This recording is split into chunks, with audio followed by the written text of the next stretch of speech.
When he was a boy growing up on a farm in upstate New York, in the 1930s, Jack Orr got bored with chores like milking cows and preparing fields behind a horse-drawn plow. What excited him were planes. Planes that soared in the sky.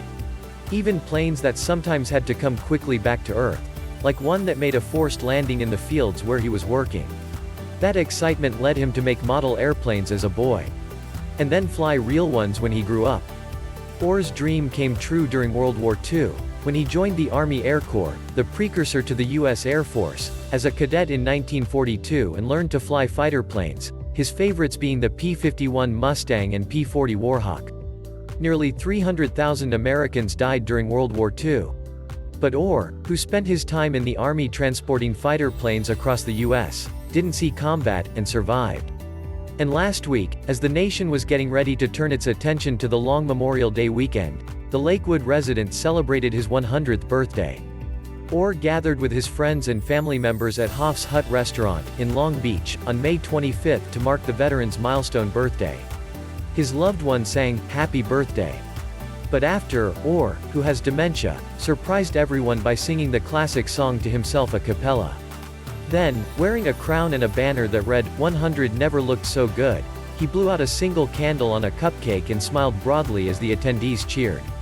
Orr is a member of the Greatest Generation, known for their dedication to winning the Second World War, defeating Nazi Germany, Imperial Japan and Benito Mussolini's Italy. About 16 million Americans served during the war, and the number of survivors continues dwindling. It is estimated that 300,000 or so are still alive. "My father is a patriotic American who cares about his country more than anything," said Dorothy Orr, one of his two daughters, who grew up in Long Beach. He will be spending Memorial Day quietly at his home he has lived in since 1953 in Lakewood. When he was asked how he felt about his service during World War II, Orr responded angrily, "I hated Hitler for what he did." Orr was born on May 25, 1921, and raised in Attica, New York, 35 miles east of Buffalo. His father was a guard at the prison in Attica.